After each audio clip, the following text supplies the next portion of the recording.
I've got some questions. All And right. I asked members of my locals group and a few other groups, what would be your question you want to ask? And I was really shocked because the most common one was from people that haven't started in the gym. So I'm going to start you off with actually some really easy ones, I think. How do you get started at the gym? I mean, honestly, I always just say progress over perfection. Like when you get in, I mean, it's kind of like people that are getting into the keto space, the low carb carnivore space, having followed a standard American diet. Like if you go online, you're going to be inundated with a bunch of information, much of which is conflicting, and that can seem daunting and overwhelming. But same is true with the gym. Like if you go in there, there's a million different ways to do things. There's going to be a million different people telling you to do things differently. But movement, progressing the overload, and just simply being active is key. So if you have no place to start from, then get in there and simply do some body weight movements, do some push-ups, some sit-ups, do some machines, something that's going to minimize risk of injury.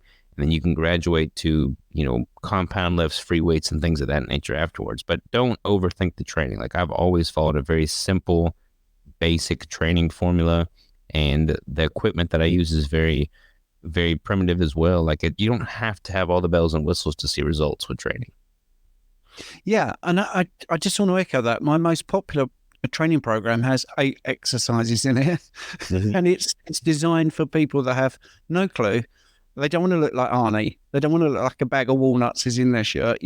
They just want to look better. So I think that's a great answer. Um, so here's another golden one. How often should I work out? So this one has a lot of debate, depending on what the goals are. The goals are going to shape the answers for sure. Because I mean, if someone's going to try and become a competitive bodybuilder, the answer is going to be different than someone's just trying to simply be healthy. But naturally, you are going to want to have a little bit more training frequency, but not so much to the point that you're minimizing your rate of recovery. Like a lot of these people that are abusing drugs, they're able to recover much, much faster than those that are not. So you do have to give your body ample time to truly recover, making sure your sleep and nutrition and everything is dialed in. But generally speaking, if you're targeting a given muscle group, you know, every probably 2 times a week would be sufficient for most people. If you're going incredibly high with the intensity, you could probably get by with once a week. But generally speaking, 2 times a week from a training frequency standpoint works pretty good for each given Yeah, muscle. absolutely. I mean, we will get onto more nuanced and more sort of highfalutin types of training, but this is for people just starting out, and I love it. So, yep, here's a golden question about nutrition. What should I eat before and after a workout? So I generally train in the morning, and I'm generally training fasted. I actually didn't train fasted today for the first time in a long time, but I prefer training fasted, and then I'll have a meal within about 2 hours post training. As far as the type of food, you want to make sure you're getting ample proteins and fats. Carbs are not necessary. A lot of people go the route of targeted keto where they'll have some strategic carbs around their workouts, but I've never really found the need to do that myself. So I just try and get fat for an energy source and protein for a recovery source, within 2 hours post training, and then enough throughout the remainder of the day so that I'm able to repair and recover that tissue. But yeah, I mean, a good fat and protein source 2 hours after training, you're pretty good to go. Yeah, I think that's great. Let's get me back on the screen because people don't like a voice from nowhere. How should you warm up before a workout? So I've actually been doing a lot of the knees over toes program by Ben Patrick. So I'll do 10, 15 minutes prior to training. I'll cycle through a few of his movements just to kind of get some blood flowing into the region. And then when it comes to the target muscle you're going to train, I like to do some lighter sets of the same exercise movement to just kind of prepare my body for that movement. I don't do a whole lot of static stretching. I don't really recommend a ton of static stretching because you don't want to elongate the muscles to the point where they become loose. You actually want to maintain some of that rigidity. So I'll do dynamic stretching in which I'm performing the same movement I'm about to do with load, but at a body weight or a very decreased load prior to actually performing the movement. So just for those that really have no idea what you mean by dynamic stretching, that means stretching that's moving, not Yeah. sort of not standing there doing this. Yeah, yeah. I don't do like a whole lot of, touch your toes for 3 minutes or anything like that. The knees over toes guy. If you have a way to get him onto my show, I'd love to, because I think he's Yeah. brilliant. I like his rehab Great stuff. Yeah. I mean, my knees, I've been fortunate enough to not have any massive issues from a injury standpoint, but I have noticed that since incorporating just some of his basic movements for mobility, my knees do seem more resilient. So he's a great guy, a great resource for sure. Yeah, he is fantastic. Okay, right. Specific muscle groups. So we got three that people ask about. The guys, so it's going to be arms. So we'll say they should have asked maybe bicep or tricep. So these are people that haven't worked out. So they said arms. What's the best exercise for arms? But we'll say biceps and triceps. Yeah, well, the tricep makes up about 65% of the arm. So a lot of people just go in and they do curls, but they don't really pay the tricep any mind. And you're only going to capitalize on growing less than half of your arm in that case. So you definitely got to make sure you get the triceps in.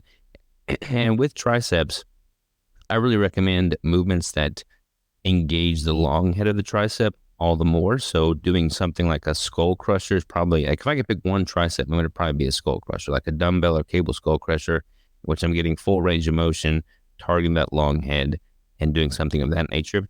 For biceps, hammer curls and just a simple alternating dumbbell curl is probably my go-to. And with arm training specifically, the arms are a smaller muscle group than back and legs, for instance. So I'll typically focus more on a little bit more volume, a little bit higher rep count, and just forcing as much blood into that region as possible. Cool. Robert, you're doing brilliant. Okay. We'll come on to the ladies' question. More females ask this than males, although a couple of males did.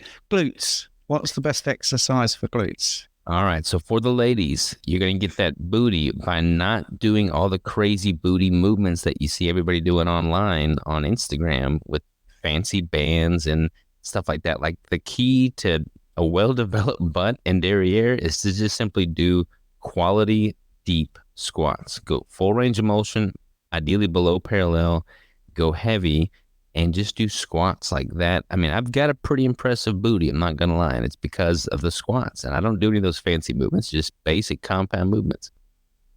Excellent. And the final one is chest. What do you feel is the best exercise for chest?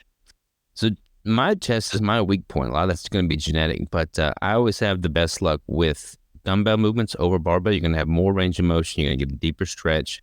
So just a simple dumbbell press is really good, like a dumbbell bench press. And then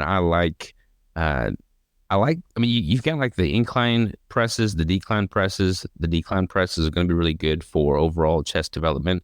But just sticking with dumbbells and sticking with that full range of motion with something as simple as a dumbbell press is going to be my go-to. That's superb. Right. So you sort of snuck in there that chest is not your strong point. So why do you think that is? I think for me, it's mostly genetic. I don't train it any less intense. I mean, honestly, I train it harder than other regions to kind of make up for that. But, and it's grown quite a bit over the past 2 years. So I think mine's mostly genetic based as to why it's not as prominent as my other body parts. But yeah, chest is a tricky one. Like that's one that a lot of people do suffer injuries from in the shoulder region because they're improper form with their chest movements. But that's something that I got to work on. That's my weak spot for sure. Yeah, and it's really refreshing, you see, because people who've seen Robert's images will think, well, this guy's near perfection, but we all realise what our weak areas are, and it's best to own up to them. I would also say don't get hung up on being totally symmetrical, because my biceps are completely different, but I train them exactly the same, and obviously I'm eating the same for both biceps. So don't sweat too much if things aren't wonderfully symmetrical. Absolutely. So, and the other thing is just for people watching live, obviously we haven't got the graphics, but I will be putting in graphics for these exercises if you want to, understand what Robert means by deep squat, going lower than parallel. We'll add lots and lots of information on that. Now the seventh question was, What's the best way to lose fat and gain muscle? Now, I've shortened that because most people don't think that's true. You can do that. But of course, I've done that. You've done that. I think many people have proven that you can gain muscle and lose fat at the same time. So what do you think is the best way to do that? The best way to do that would be to not try and do that at the same time. I think you can do that, but they're not really going to be optimized if you're trying to do both, because they somewhat compete for one another. In order to optimize tissue growth, muscle growth, you're going to want to be in a caloric surplus. In order to optimize tissue loss, so fat loss, you're going to want to be in a caloric deficit. So they kind of compete for each other in that regard. So I have dedicated building and cutting phases. It takes time to build muscle, so I'll make sure that building phase is exponentially longer than the cutting phase. And then when in a cutting phase, I try and optimize for muscle preservation more so than muscle accumulation. That way I can just maximize my fat loss potential and then get back into the building phase. So I kind of agree on your question there, but hopefully that makes sense. Yeah, it does make sense. I mean, this is one of the things I talk about cross-cancelling when people want to gain muscle, but they're also out doing lots of endurance. Mm-hmm. And I say, you've got to see what is your goal. Do you want to be a 100-meter sprinter, or do you want to be a marathon runner? And I use that because it's very visual. 100-meter sprinter is bulky and muscular, and a marathon runner looks like they need a good meal, so which is not knocking them, but they're not as muscular. And if you're 35% body fat, then you probably don't want to be eating at a massive surplus in hopes of building more muscle, because there is a point of diminishing returns with how heavy you allow yourself to get. I mean, you still want to have a good cardiovascular base and be healthy in the context of both the building and cutting phase. So there is a yin and yang there, though, for sure. Yeah. Now, the next question is a real reflection on the fact that I do a lot of stuff about rehab. How can I prevent injury while working out? Honestly, this sounds super simple, but maintain proper form. A lot of people, when they start increasing the intensity, their form gets sloppy and they can't control the weight properly. That's where the injuries occur. I mean, you want to make sure you're getting ample recovery time between training sessions. You're going to want to make sure you're getting enough nutrition to recover from those training sessions, but simply maintaining proper form during those training sessions is paramount, especially with the compound movements like deadlifts. If you're going too heavy on deadlifts, your back starts rounding and you start removing where the weight is supposed to be focused, then you're going to risk injury and pull something and put you out of the gym that much longer. So going intense enough to stimulate growth, but not so much that form is sacrificed and you risk unnecessary injuries is the key there. Yeah. I think, this is one of my areas that I really enjoy. I have lower back specialism as part of what I did when I did my advanced personal training certificate. And I got hung up on rehab and injury prevention to the point where my tutor said, you can't answer every question in the exam about injury prevention. And I said, well, actually, if you're injured, you can't do any of the other stuff. So right. Now then, I think you've coached a lot of people. I'm sure this question has come up. How long will it take to see results? I mean, you could see results much quicker than people realize. I mean, you could feel results within 24 hours, from like a GI standpoint. I mean, you can see results very quickly. When it comes to totally transforming your body's composition, it took me 33 weeks to get from my starting weight and body fat percentage of about 16% down to 3%. I could have done that quicker, but I would have sacrificed more muscle in the process. So a prep for me, in which my primary goal is fat loss and getting as lean as possible, is generally 4 to 6 months. And then I reverse that out of that. So that seems like a long time for some, but 4 to 6 months is a blink of an eye in the grand scheme of a lifetime. So don't be dissuaded from putting in that time and just simply making the habit an enjoyable lifestyle factor. Like if you're doing it every day anyways, the results will come and it will happen without you even dreading it. So that's what I always tell people. Yeah. And I think one of the things when you're a beginner, I'd love to be a beginner again, because if you put the work in, within 6 weeks, there will be a difference that virtually everyone will notice. Yeah, those beginner gains are no joke. All that being a new stimulus to the body responds very quickly for sure. Yeah, yeah. And I think one of the things that I wanted to sort of globally say and see what your views are. This is what I say to virtually everybody that signs, well, actually everybody that signs up for personal training. If your nutrition is not on point, you're not going to get the results that you really want. You do have to think there's a lot of truth in the phrase, you can't out train a bad diet. So yeah, you're going to cover up some of the, some of the things by doing a bit of working out. But if your nutrition's not there, it's going to make things really tough for you. What do you think? Yeah, people always ask, if is it 50% training, 50% nutrition, 80%, 20%? It's like you got to change the frame of thought. It's 100% nutrition, 100% training. Like if you're going to put the time in the gym, but then your nutrition is totally subpar and an afterthought, then you're just wasting that time in the gym. Yeah, you'll see some results, but if you're not consuming ample protein, ample dietary fat, ample calories in general, then you're just simply not going to maximize the output of the training effort. So really taking a holistic approach is key.